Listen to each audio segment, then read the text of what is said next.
परिस्थिति जस्तो सुकै होस्, तिम्रो मुहारको मुस्कान नटुटोस्। दुःख, कष्ट अनि पीडा त हुन्छ नै जिन्दगीमा, तर सधैँभरको लागि मनको खुसी नछुटोस्।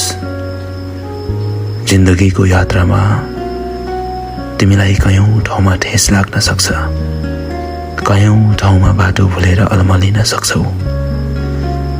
खुट्टामा हजारौं ठेस लागे पनि, बाटो भुलेर कयौं ठाउँमा अलमलियो भने पनि तिम्रा पाइलाहरूले आफ्नो लक्ष्य र गन्तव्य कहिल्यै नभुलोस्।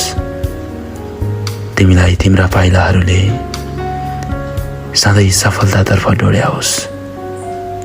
तिमीलाई यो जन्मदिनको तिम्रो मुस्कान जति नै मिठो शुभकामना।